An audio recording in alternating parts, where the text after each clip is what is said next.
Cuando posé la mano en la huella que el yogi dejaría allí tantos siglos atrás para que sus discípulos la vieran, me pregunté, ¿acaso en la actualidad somos víctimas de las mismas convicciones que limitaban a los alumnos de Milarepa en esos tiempos? Y, de ser así, ¿cómo podríamos adquirir el poder necesario para trascender las nuestras? He descubierto que en esta vida, cuando algo es verdad, esa realidad se manifiesta de muchas formas distintas. En consecuencia, no debe sorprendernos que la documentación científica relativa a los descubrimientos de Joe apunten a las mismas conclusiones a las que llegó Milarepa y otros místicos del pasado, que el universo, nuestros cuerpos y las circunstancias de la vida son de determinada manera a causa de la conciencia y del modo en que nos concebimos a nosotros mismos en este plano de la experiencia.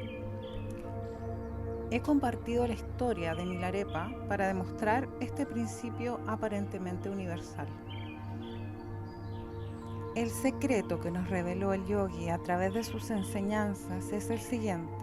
Cuando experimentamos por nosotros mismos o a través de otra persona algo que antes nos parecía imposible, nos liberamos de nuestras certezas de un modo que nos permite trascender los límites de la vida que conocemos.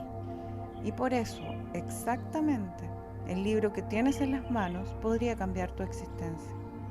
Al mostrarte cómo aceptar un sueño referido al futuro como si fuera la realidad presente y enseñarte cómo inducir a tu cuerpo a creer que ese futuro se está desplegando ahora. Te ayuda a provocar una cascada de procesos emocionales y fisiológicos que reflejarán tu nueva realidad. Las neuronas de tu cerebro, las neuritas de tu corazón y los compuestos químicos de tu cuerpo se reorganizarán en armonía para reflejar tu nueva mentalidad. Cuando eso suceda, las posibilidades cuánticas de la vida se redistribuirán para sustituir las circunstancias no deseadas de tu pasado por las nuevas que has aceptado en el presente. Y ese es el poder de este libro. Con un estilo sencillo, directo y asequible, Joe Dispenza ha aglutinado en un solo volumen los revolucionarios descubrimientos de la ciencia cuántica y las trascendentes enseñanzas a las que los místicos del pasado dedicaron la vida. Nos muestra cómo convertirnos en seres sobrenaturales. Greg Braden, autor de los superventas La Matriz Divina y The Human by Design. Bienvenidos a un nuevo podcast.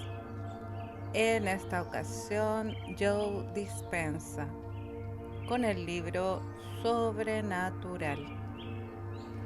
Joe Dispenza, autor del bestseller Deja de ser tú. En esta ocasión, sobrenatural. Gente corriente haciendo cosas extraordinarias. Editorial Urano.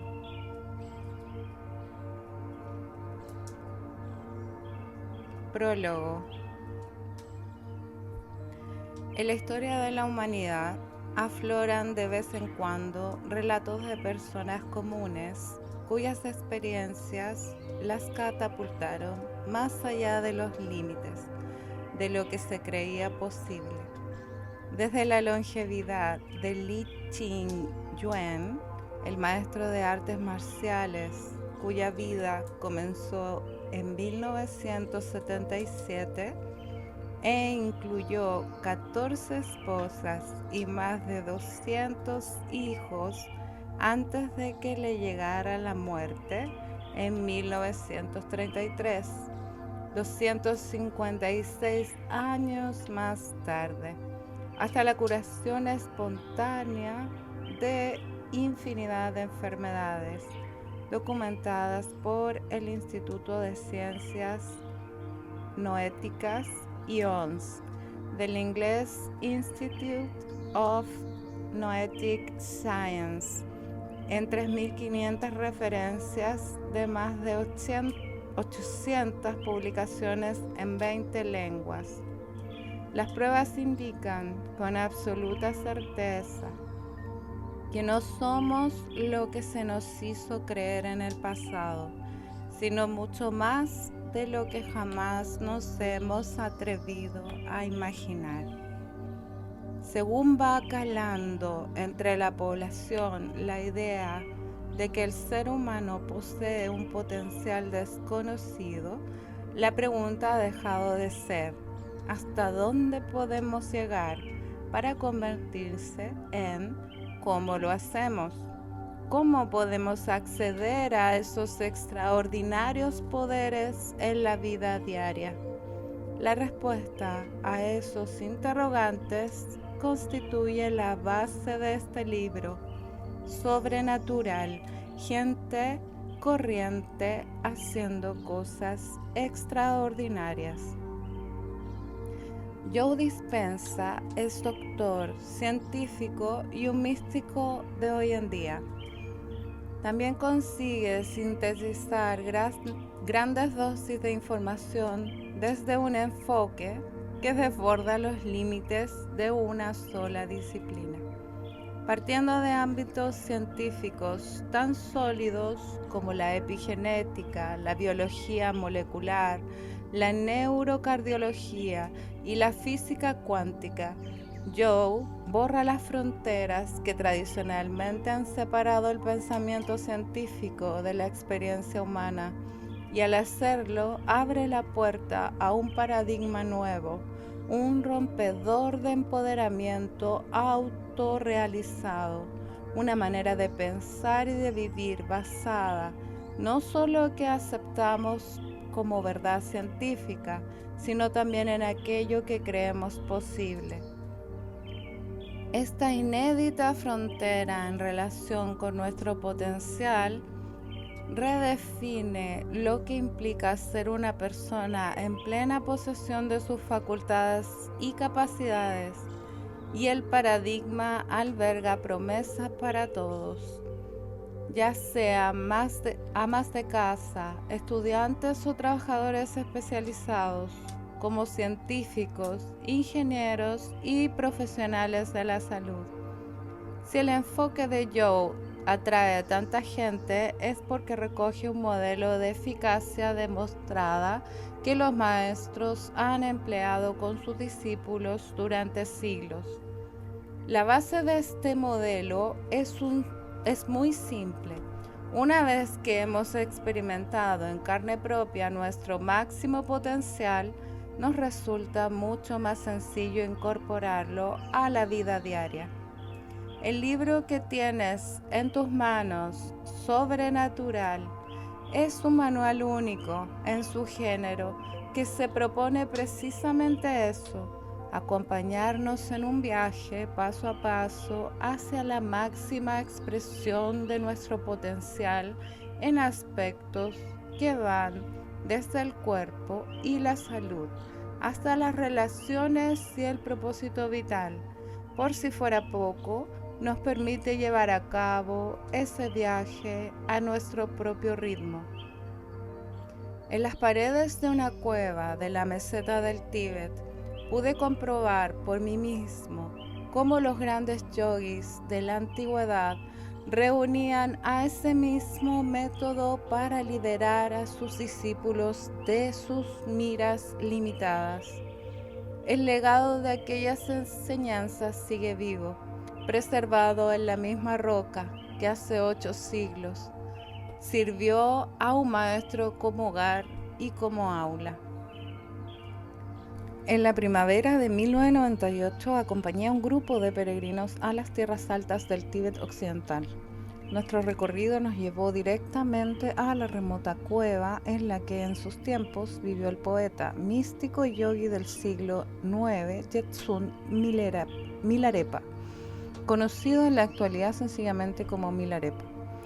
Descubrí la figura de este yogi legendario cuando estudiaba con un místico Sikh que empezó a enseñarme yoga en la década de 1980. Pasé años investigando el misterio que rodea la vida de Milarepa. Un joven nacido en el seno de un hogar privilegiado, de un buen día decidió renunciar a todas sus posesiones terrenales. El abuso que sufrió su familia a la muerte de su padre, como la venganza y el consiguiente sufrimiento, lo llevaron a buscar refugio en lo más alto de las montañas del Himalaya, donde descubrió su extraordinario potencial como místico yogi. Yo quería ver con mis propios ojos el lugar en el que Milarepa rompió las leyes de la física para demostrarse a sí mismo y a sus discípulos que el único límite es la barrera de nuestras propias convicciones. Llevaba 19 días de viaje cuando mi deseo se hizo realidad. Después de acostumbrarme a una humedad de una sola cifra y a alturas de más de 4.500 metros por encima del nivel del mar, fui a parar al mismo lugar exacto en el que Milarepa enseñaba a sus discípulos 800 años atrás. Con el rostro a pocos centímetros de la pared de la cueva, tenía delante el indescifrable misterio que los científicos modernos no han sabido explicar ni reproducir. En ese preciso lugar, Milarepa plantó la palma de la mano contra la roca, a la altura del hombro, y luego siguió empujando como si la piedra no existiera. Cuando lo hizo, la roca se tornó tan blanda y maleable que cedió a la presión de su mano. Y la prueba estaba allí mismo, la huella perfecta de la mano izquierda del yogi grabada en la piedra, para que sus alumnos, los de entonces y los que vendrían a lo largo de los siglos, la vieran. Cuando iluminamos las paredes y el techo de la cueva, encontramos más impresiones, pruebas palpables de que Milarepa había llevado a cabo su demostración más de una vez. Cuando abrí la mano y la posé sobre la impronta, mis dedos se ajustaron como un guante a la impresión que la palma del maestro dejaría allí 8 siglos atrás. El encaje era tan perfecto que cualquier duda que pudiera albergar sobre la autenticidad de la huella se disipó al momento. Me invadió una sensación de humildad y entusiasmo a un tiempo. Al momento, mis pensamientos volaron hasta aquel hombre. Quería saber qué le ocurría por dentro cuando hundió la mano en la piedra, qué pensamientos le pasaban por la cabeza y, tal vez lo más importante, qué sentía. ¿Cómo se le ocurrió desafiar las leyes de la física según las cuales una mano y una roca no pueden ocupar el mismo espacio simultáneamente? Como si me leyera el pensamiento, el guía tibetano respondió la pregunta antes de que yo la formulara siquiera. La meditación del Geshe, gran maestro, nos enseña que él es parte de la roca, no algo distinto a ella. No ve la roca como una barrera. Para el Geshe, la cueva representa un lugar de experiencia y no un límite. En este lugar es libre y se puede mover como si la roca no existiera. Las palabras del guía tenían sentido. Cuando los discípulos de Milarepa vieron a su maestro llevar a cabo algo que no tenía cabida en sus creencias convencionales, se enfrentaron al mismo misterio que nos desafía hoy día cuando decidimos liberarnos de las convicciones que nos limitan. El misterio es el siguiente: la mentalidad de la familia. Los amigos y la sociedad de aquellos discípulos los había llevado a concebir el mundo en términos de límites y fronteras. En consecuencia, creían que la pared de una cueva representa una barrera para el cuerpo humano. Cuando Milarepa introdujo la mano en la roca, sus alumnos descubrieron que la supuesta ley no siempre se cumple. Paradójicamente, ambas formas de ver el mundo son acertadas. Cada una de ellas se fundamenta en la concepción de nosotros mismos que elegimos tener en un momento determinado.